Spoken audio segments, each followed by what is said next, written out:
వాక్యాన్ని మనం విందాము. కీర్తన గ్రంథము, పరిశుద్ధ గ్రంథం ఉన్న వారందరూ తెరిచినట్లయితే కీర్తన గ్రంథము 111వ కీర్తన, కీర్తన గ్రంథము 111వ కీర్తన 5వ వచనము.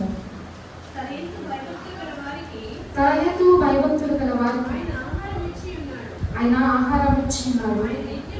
ఆయన నిత్యము తన నిబంధన జ్ఞాపకం చేసుకుని. చాలా ఇంకా పై వచనంలో మనం చూసినట్లయితే యెహోవా దయా దాక్షిణ్య పూర్ణుడు, తన యందు భయభక్తులు గల వారికి ఆయన ఆహారం ఇచ్చి ఉన్నాడు. ఆయన నిత్యము తన నిబంధన జ్ఞాపకం చేసుకుని. ఎంత చక్కని మాటలు!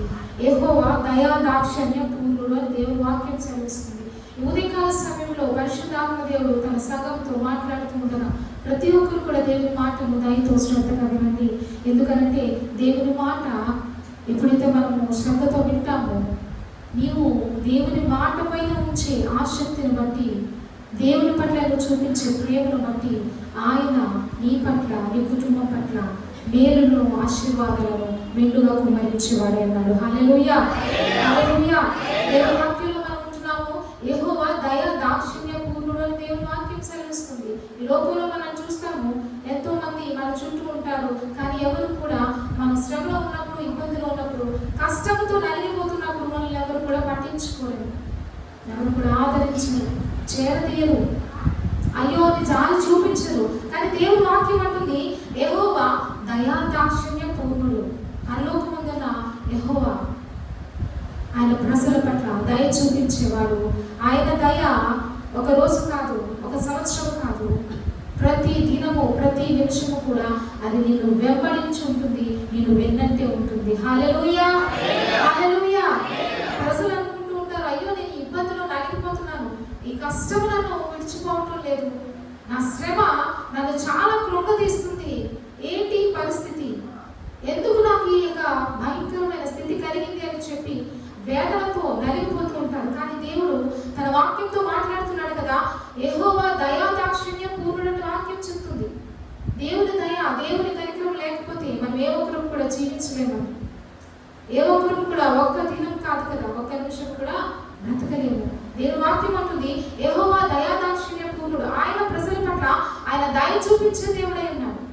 నీ కుటుంబం పట్ల, నీ బిడ్డల పట్ల, నీ జీవితం విషయంలో ఆయన దయ కలిగి ఉన్నాడు, ఆయన జాలి చూపుతూ ఉన్నాడు. ఆయన నీ యందు నేను చేయాలని ఆశ కలిగి ఉన్నాడు. ఈ దేవుని బిడ్డలారా, దేవుడు దయ చూపించేవాడే, దేవుడు కనికరించేవాడే. కానీ లోపం ఎక్కడ ఉంటుంది అంటే మానవుల్లో ఉంటుంది లోపం. ఎక్కడ పొరపాటు జరుగుతుంది అంటే మానవిక హృదయంలో జరుగుతుంది పొరపాటు. ఎందుకంటే దేవుని ప్రజలు కావచ్చు, ఈ లోకంలో ఉన్న మానవులు కావచ్చు, మేలు కావాలి, దీవెన కావాలి, ఆశీర్వాదం కావాలి, కుటుంబం సమృద్ధితో ఉండాలి. కానీ దేవుణ్ణి మాత్రము వెనకబెట్టే గుణం కలిగి ఉంటాడు. అది ఎంత మాత్రం కూడా మంచిది కాదు, అది ఎంత మాత్రము మంచిది కాదు. దేవుని దయ నేను ఎప్పుడు విడిచిపెట్టలేదు, దేవుని కనికరము నీ మీద ఎప్పుడు లేకుండా లేదు. కానీ నీవు మాత్రమే దేవుణ్ణి వెనకబెట్టి ఉన్నావు, దేవుణ్ణి నిర్లక్ష్యం చేసి ఉన్నావు, దేవుణ్ణి మరిచిన దినాలు ఎన్నో ఉన్నాయి. హల్లెలూయా, హల్లెలూయా. ఒకసారి మనం పరిశీలన చేసుకుంటే దేవునిని మరిచి తిరిగిన దినాలు, లేకపోతే దేవుణ్ణి లెక్క చేయకుండా ఆయన మాటను నిర్లక్ష్యం చేసిన దినాలు ఎన్ని ఉంటాయో మానవ జీవితంలో. ప్రియ దేవుని బిడ్డలారా, స్త్రీ పురుషుల జీవితాలలో అది కేవలము పెద్దవారిదే కాదు, కానీ చిన్న బిడ్డలకు కూడా ఈ మాట వర్తిస్తుంది. ప్రతి ఒక్కరు కూడా చిన్నవారు మొదలుకొని పెద్దవారి వరకు ఎన్ని దినాలు, లేకపోతే ఎన్ని సంవత్సరాలు, ఎంత సమయము నువ్వు దేవుని వెనక పెట్టావు, లేకపోతే దేవుని మర్చిపోయావు, లేకపోతే దేవుని మాటను నిర్లక్ష్యం చేసి జీవించావో, దేవునికి దూరంగా బ్రతకడానికి నువ్వు ఆశపడ్డావో, దేవుని వీటన్నిటిని కూడా చూసే దేవుడై ఉన్నాడు. అయినప్పటికీ కూడా దేవుని దయ మానవుని ఎప్పుడు కూడా విడిచిపోలేదండి. దేవుని కనికరము ఆయన ప్రజల్లో వెన్నంటే ఉన్నది. అందుకే దేవుని వాక్యం అంటుంది యెహోవా దయా దాక్షిణ్య పూర్ణుడు, ఆయన యందు భయభక్తులు గలవారికి ఆయన ఆహారం ఇచ్చే దేవుడై ఉన్నాడు. హల్లెలూయా. ఎవరైతే భయభక్తులు కలిగి ఉంటారో వారికి దేవుడు ఆహారాన్ని ఇస్తాడంట. ఏమైనా దేవుని బిడ్డలారా, గృహంలో ఆహారం ఉన్నప్పుడు అది మనం తిన్నప్పుడు మన శరీరానికి శక్తిని ఇస్తుంది, బలాన్ని ఇస్తుంది, మన పరిపాలనలో ముందుకు కొనసాగడానికి అది సహకరిస్తుంది. దేవుడు అంటున్నాడు, నీవు ఎప్పుడైతే భయం భక్తి కలిగి ఉంటావో దేవుని పట్ల, విషయంలో ఎప్పుడైతే విధేయత కలిగి ఉంటావో, ఎప్పుడైతే దేవుని ప్రేమించే కుమార్తెగా నువ్వు జీవిస్తావో, నీవు ఆశించేది దేవుడు నీ పట్ల జరిగించేవాడే ఉన్నాడు. హల్లెలూయా, హల్లెలూయా. భక్తి లేకుండా, దేవుని ప్రేమించే మనస్సు లేకుండా, దేవునికి లోబడే తత్వము కలిగి లేకుండా, దీవెన కావాలి, ఆశీర్వాదం కావాలి, పరిస్థితులు మారాలి, అన్నీ నేను అనుకున్నట్టే జరగాలి అంటే జరగవండి. ఎంత మాత్రం కూడా జరగదు. ఏ పరిస్థితి ఎక్కడిదక్కడే అలాగే కనిపిస్తూ ఉంటుంది. శ్రమ మానవులను నలిపిస్తూ ఉంటుంది. దేవుని వాక్యం అంటుంది, యెహోవా దయాదాక్షిణ్య పూర్ణుడు, ఎవరైతే ఆయన యందు భయభక్తులు కలిగి ఉంటారో, ఎవరైతే ఆయన మాటకు లోబడతారో అట్టి వారిని ఆయన విడిచిపెట్టే దేవుడు కాదు, కానీ ఆయన తన ప్రజల పట్ల దీవెన ఆశీర్వాదం ఇచ్చే దేవుడు అన్నాడు. అది దేవుని వాక్యం అంటుంది, భయభక్తులు ఎప్పుడైతే మనం కలిగి ఉంటామో ఆయన ఆహారాన్ని ఇస్తాడంట. ఆహారాన్ని ఇస్తాడు అని అంటే ప్రతిదినం నేను తింటున్నాం కదండి ఆహారం అని అనుకోవచ్చు. నీకు నీ శరీరానికి ఆయన శక్తి ఇవ్వకపోతే నీ యొక్క గృహంలో నీవు సిద్ధపరచుకున్న ఆహారం నీ నోటు వరకు రావడానికి అవకాశం ఉండదు. హల్లెలూయా, హల్లెలూయా. చూస్తూ ఉంటాము ఎంతో మంది హాస్పిటల్లో భయంకరమైన బలహీనతతో తినడానికి ఆహారం ఉన్నప్పటికీ కూడా తినలేని పరిస్థితి, మరి శరీరం సహకరించలేని స్థితి, లేవలేని పరిస్థితి, భయంకరమైన అనారోగ్యంతో నలిగిపోతున్న వారు, శ్రమ పడుతున్న వారు ఈ లోకంలో హాస్పిటల్స్లో కోకొల్లలుగా ఉన్నారండి. అందుకే దేవుని వాక్యం అంటుంది, ఎవరైతే ఆయన యందు భయభక్తులు కలిగి ఉంటారో వారికి ఆయన ఆహారం ఇస్తాడు, వారికి ఆయన దీవెన దయచేస్తాడు, వారికి ఆయన మేలు చేస్తాడు, వారి పట్ల ఆయన ఎంతో ప్రేమ కలిగి ఉంటాడు, వారి యందు దేవుని యొక్క దృష్టి నిలుపుతారని దేవుని వాక్యంలో మనం చూస్తున్నాం. మనం దేవుని యందు భయము భక్తి కలిగి లేకపోతే నీవు మేలును సంపూర్ణంగా పొందలేవు. అంటే మీరు అనుకోవచ్చు, భయం భక్తి లేకపోయినప్పటికీ కూడా లోకంలో ఎంతో మంది గొప్పవారు ఉన్నారు కదండి, ఎంతో మంది గనులు ఉన్నారు కదా, ఎంతో మంది ఉన్నత స్థానంలో ఉన్నారు కదా అని మీరు అనుకోవచ్చు. అని మీ దేవుడు బిడ్డలారా, దేవుడు నిన్ను ఉంచిన స్థానము ఎందుకనంటే మరి ఎక్కువగా నువ్వు దేవునికి లోబడతావని, మరి ఎక్కువగా దేవుని అనుసరిస్తావని, మరి ఎక్కువగా దేవుని ప్రేమిస్తావని ఈ స్థితిని దేవుడు మార్చాడు. నీ పరిస్థితి నుండి దేవుడు నిన్ను విడిపించాడు.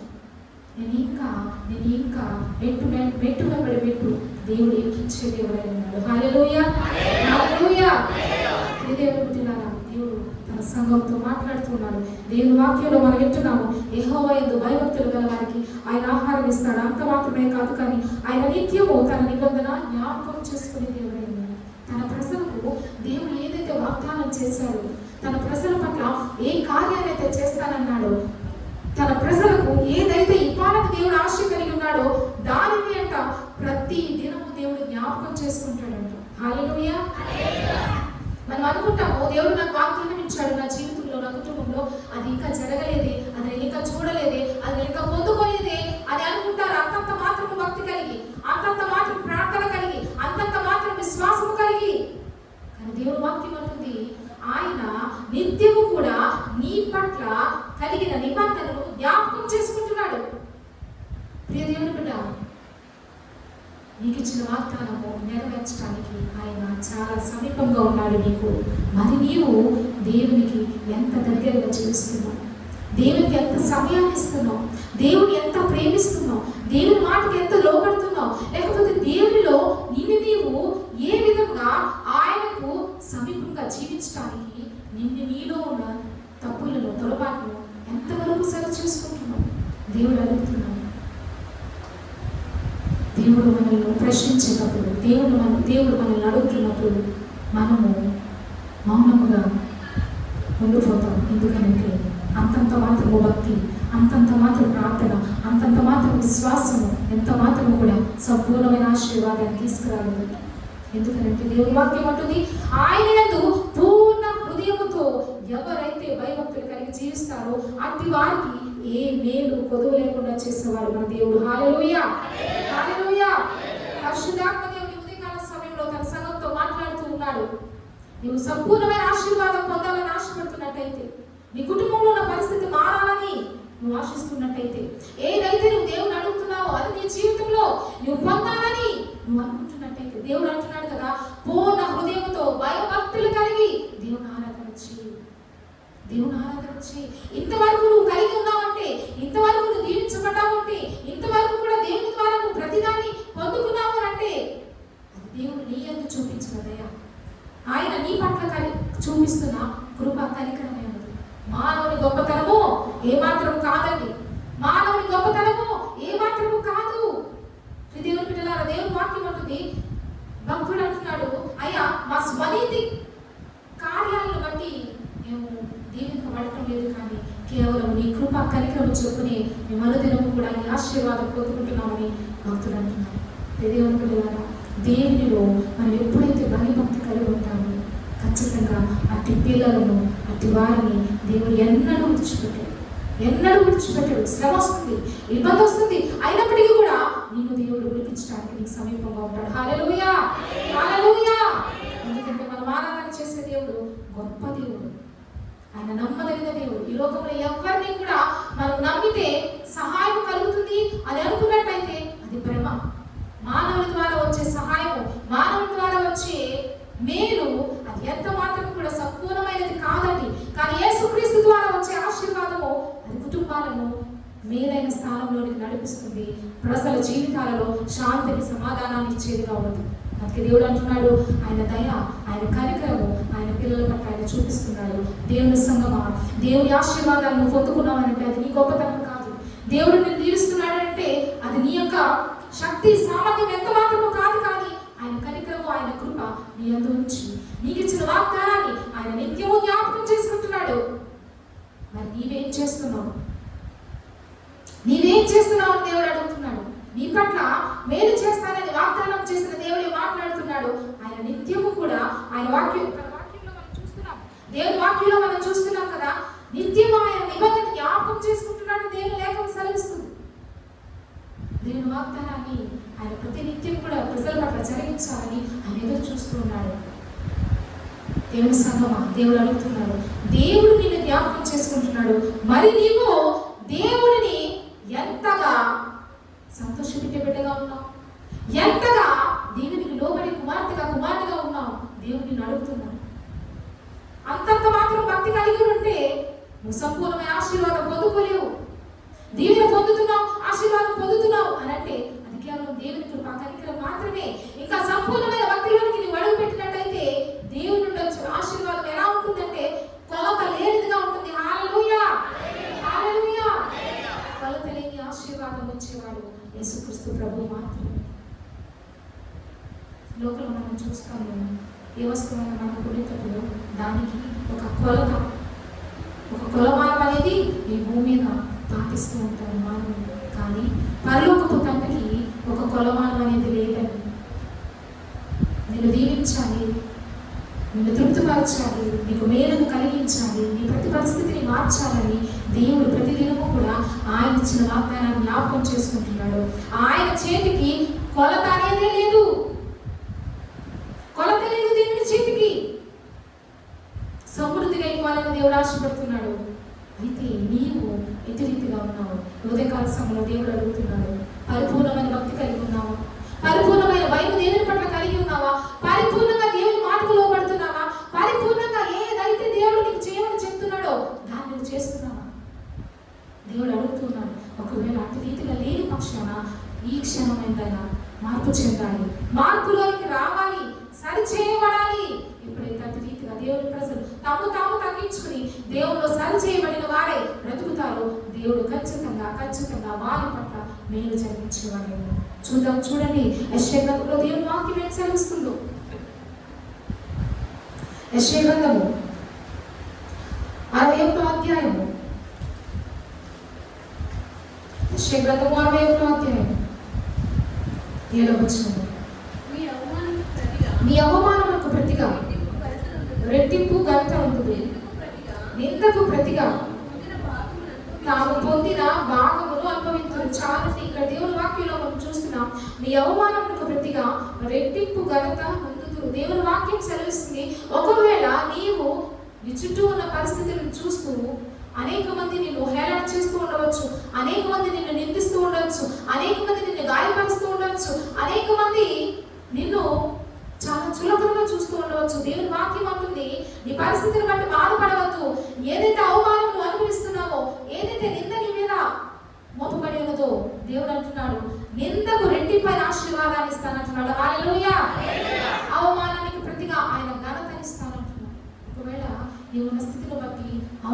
అవుతున్నావా? దేవుడు అంటున్నాడు, బాధపడవద్దు, నిరీక్షణ కోల్పోవద్దు, ధైర్యాన్ని కలిగి విశ్వాసముతో దేవుని వెంబడించే కుమారుగా కుమార్తెగా ఉండండి. ఖచ్చితంగా దేవుడు అంటున్నాడు, నీ అవమానానికి ప్రతిగా రెట్టింపు ఘనత ఇస్తానంటున్నాడు. అవమానాన్ని తొలగించేసి, ఎవరైతే నిన్ను హేళన చేశారో, ఎవరైతే నిన్ను తక్కువగా చూశారో, ఎవరైతే నిన్ను మాటలతో గాయపరిచారో, వారి ముందే నీ దేవుడు నిన్ను ఘనపరిచే స్థానంలో పెట్టబోతున్నాడు. హల్లెలూయా, హల్లెలూయా. నమ్మదగిన దేవుడు మన దేవుడు. ఆయన సమస్తాన్ని చేయటకు సమర్థుడై ఉన్నాడు. అందుకే దేవుడి వాక్యం అంటుంది, ఎవరైతే ఆయన పట్ల భయభక్తులు కలిగి ఉంటారో అట్టి ప్రజలను నిందలో ఉన్న, అవమానంలో ఉన్న, శ్రమలో ఉన్న ఆయన చూస్తాడు. ఆయన సమయము పెట్టుకున్నాడు. ఆ సమయంలో ఆయన చిత్త ప్రకారంగా ఘనమైన కార్యాలు జరిగించేవాడు. అందుకే దేవుడి వాక్యం అంటుంది, నిందకు ప్రతిగా రెట్టింపు ఘనత ఇస్తానంటున్నాడు. అవమానం పాలైనప్పటికీ కూడా బాధపడకండి, సంతోషించండి. ఎందుకంటే నీ పక్షాన నీ దేవుడు కార్యం చేయబోతున్నాడు. హల్లెలూయా, హల్లెలూయా.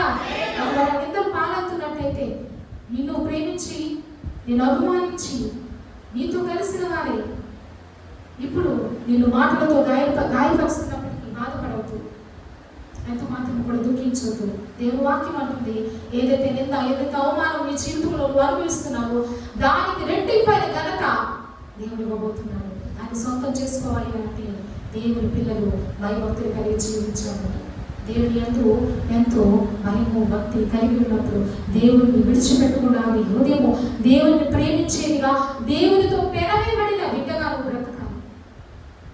దేవునితో పెనవేయబడిన బ్రతుకంటే ఎలా ఉంటుందంటే, శ్రమైన, నిందైన, అవమానమైన నా దేవుడు నా పక్షాన ఉన్నాడు, ఆయన నన్ను దీవిస్తాడని మాట నువ్వు పలుకుతావు. దేవునితో పెనవేయబడిన జీవితాలు కలిగిన వారే అట్టి మాట పలకగలుగుతారు. దేవునితో పెనవేయబడిన ఆత్మీయ అనుభవము నువ్వు కలిగి లేకపోతే అటువంటి ధైర్యమైన మాటలు నువ్వు పలకలేవు. ఎందుకంటే సాతాను నేను రోజు రోజుకి మెల్లమెల్లగా నీ విశ్వాసాన్ని కోల్పోయేలాగా, నిరీక్షను కోల్పోయేలాగా, దేవుని నుండి దూరం అయిపోయేలాగా సాతాను నేను ఇంకా బలహీనపరుస్తాను. అందుకే దేవుని వాక్యం అంటుంది, ఎప్పుడైతే మనం దేవుల్లో పరిపూర్ణమైన భక్తి వైపు కలిగి ఉంటామో అటువంటి ఆత్మీయ జీవితాన్ని నువ్వు జీవిస్తూ ఉన్నప్పుడు నింద వచ్చిన, అవమానం వచ్చిన, దేవుడు అంటున్నాడు అవమానానికి ప్రతిగా రెట్టింపు ఘనత ఇస్తానంటున్నాడు. నిందను దేవుడు ఆశీర్వాదంగా మారుస్తానంటున్నాడు. హల్లెలూయా, హల్లెలూయా. గొప్ప దేవుడు మనం ఆరాధన చేస్తున్నామండి. అందుకే దేవుని వాక్యంలో మనం చూస్తున్నాము. చదవండి, ఇంకా వచ్చిన వారు తమ దేశంలో రెట్టింపు భాగములకు కర్తలకుతులు, నిత్యానందము వారికి కలుగు. చాలా ఇక్కడ దేవుని వాక్యంలో మనం చూస్తున్నాం, వారు తమ దేశంలో రెట్టింపు భాగములకు కర్తలకుతులు అని దేవుని వాక్యం చెప్తుంది. ఏమి లేని స్థితిలో ఉన్న బిడ్డలను దేవుడు అన్ని ఉన్నవారుగా చేసే దేవుడై ఉన్నాడు. సంఘములో దేవుని యొక్క మందిరంలో అడుగు పెట్టిన తర్వాత ఏమీ లేని స్థితిలో ఉన్న దేవుని బిడ్డలను దేవుడు దీవించి అన్ని ఉన్నవారుగా ఈ దినాన్ని చేశాడు. ప్రతి ఒక్కరిని కూడా దేవుడు దీవించాడు అట్టి రీతిగా. ప్రతి కుటుంబాన్ని దేవుడు అట్టి రీతిగా ఆశీర్వదించాడు. సేవకుల ప్రార్థన ద్వారా, సేవకుల కన్నీటి విజ్ఞాపన ద్వారా దేవుడు ఎంతగానో ప్రతి కుటుంబంలో కూడా కార్యాలు జరిగించిన వాడు ఉన్నారు. దేవుని వాక్యం అంటుంది, దేశంలో వారు రెట్టింపు ఘనతకు, రెట్టింపు భాగమును కర్తలు అవుతున్న దేవుని వాక్యంలో మనం చూస్తాం. రెట్టింపైన భాగానికి నీవు అధికారిగా లేకపోతే అధిపతిగా, సొత్తుదారునిగా దేవుడు చేసే దేవుడై ఉన్నాడు. ఏమీ లేని నిన్ను అన్నీ ఉన్నవారు చేయటకు దేవుడు సమర్థుడు, శక్తిమంతుడై ఉన్నాడు. అటు దేవుడు మనం ఆరాధన చేస్తున్నాం. ఇంకా కింద వచ్చిన మనం చూసినట్టయితే దేవుని వాక్యం సెలవిస్తుంది, ఏలైనగా న్యాయం చేయటం యెహోవాకు నాకు ఇష్టము. దేవుని వాక్యం అంటుంది కదా, యెహోవా దేవునికి న్యాయం చేయటం ఇష్టమై ఉన్నది. ఆయన అన్యాయం చేసే దేవుడు కాదు. ఏ ఒక్కరికి కూడా ఆయన అన్యాయం ఎంత మాత్రము చేయడు. అన్యాయం జరిగింది అని అంటే అది మానవుని యొక్క క్రియల ద్వారా జరుగుతుంది, మానవుని యొక్క తప్పిదాల ద్వారా జరుగుతుంది, మానవుని యొక్క నడవడి సరి లేకపోవడం వల్ల జరుగుతుంది అన్యాయము.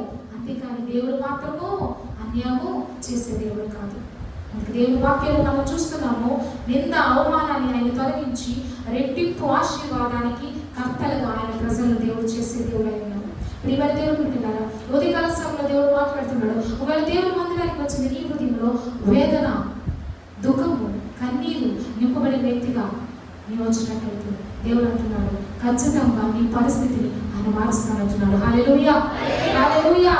ఎందుకనేనంటే ఆయన అన్యాయము చేసే దేవుడు కాదు. దేవుని వాక్యం అంటుంది, యెహోవాయైన నాకు న్యాయం చేయట ఇష్టము అని అంటున్నాడు. న్యాయం చేయడమే దేవునికి ఇష్టం. మరి దేవుని బిడ్డమైన నీవు ఏమి చేయాలనుకుంటున్నావు దేవుని కొరకు? ఎట్టి రీతిగా బ్రతుకుతున్నావు దేవుని కొరకు? ఎట్టి రీతిగా ఉన్నది నీ జీవితము? ఎట్టి రీతిగా ఉన్నది దేవునిలో నీ ఆత్మీయ స్థితి?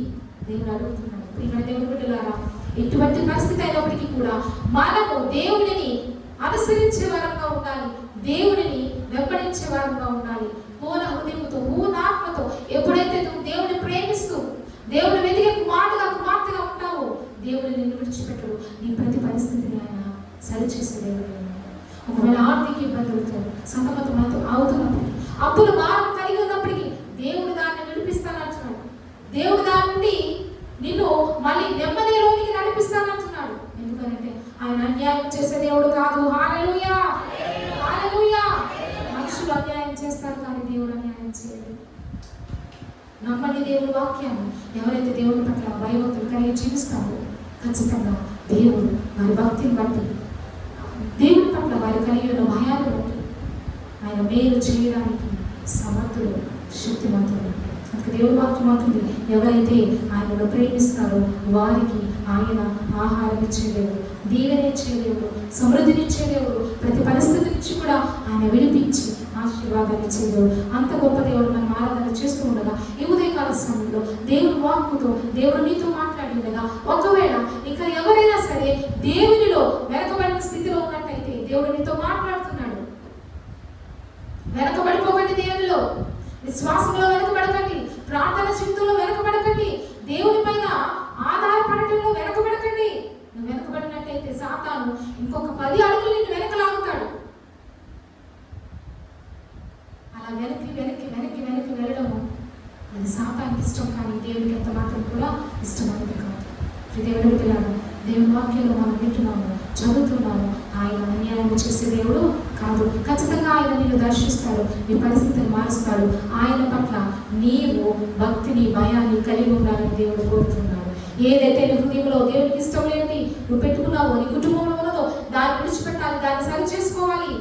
సరి చేసుకున్నప్పుడు ఖచ్చితంగా దేవుడు కార్యాలను జరిగిస్తాడు, దేవుడు మేలు చేస్తాడు. ధైర్యాన్ని కోల్పోవద్దు, నిరీక్షణ కలిగి జీవించండి. నీ ధైర్యాన్ని, నీ నిరీక్షణ దేవుడు చూస్తున్నాడు. దేవునికి సమస్తము తెలుసు. అయ్యో నా పరిస్థితి ఏంటి అని బాధపడితే పరిస్థితులు మారు, కానీ దేవుని పట్ల భక్తిని, భయాన్ని కలిగి ఆయన పాదాలు పట్టుకుని ఆయన చిత్తము కొరకు ఎదురు చూస్తూ ఆయన దీవించే వరకు కూడా కనిపెట్టాలి. ఆయన పరిస్థితి మార్చే వరకు కూడా దేవుని కొరకు ఎదురు చూడాలి. అయ్యో నా పరిస్థితి మారలేదు, నా ఇబ్బంది పోలేదు, నా కష్టం ఇంకా తొలగింపబడలేదు అని చెప్పి నీవు దేవునిలో వెనకబడితే ఎంత మాత్రం కూడా సంపూర్ణమైన ఆశీర్వాదాన్ని పొందుకోలేవు. కానీ కనిపెట్టాలి, దేవునిలో ఎదురు చూడాలి దేవుని ఆశీర్వాదం కొరకు. ఎప్పుడైతే నువ్వు ఎదురు చూస్తున్నావో నీ ఎదురు చూపును పరీక్షిస్తున్న దేవుడు ఒకానొక సమయంలో ఆయన చిత్త ప్రకారంగా నీవు ఆయన ఘనమైన స్థానానికి హెచ్చిస్తాడు. హల్లెలూయా, హల్లెలూయా.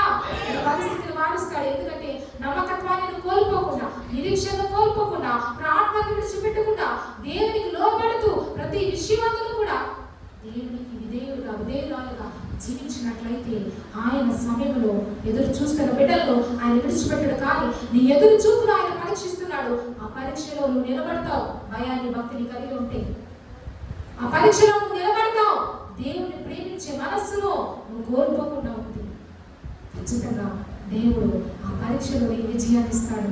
నీ నిందను, నీ అవమానాన్ని, నీ ప్రతి సమస్యను కూడా ఆయన రెట్టింపు ఆశీర్వాదంగా మార్చేవాడై ఉన్నాడు. హల్లెలూయా, హల్లెలూయా. దేవుడు తన సంఘంతో ఉదయకాల సమయంలో మాట్లాడాడు. ఆయన రెట్టింపైన ఆశీర్వాదాన్ని తన ప్రజలకు ఇవ్వాలని ఆశపడుతున్నాడు.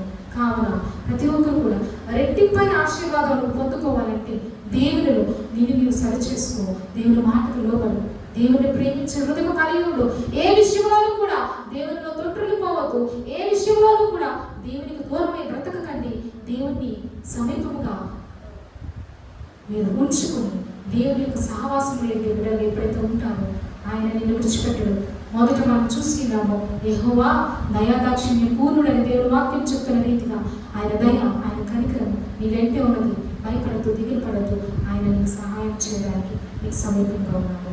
దేవుడి మాటలు దీవించుకున్నాడు.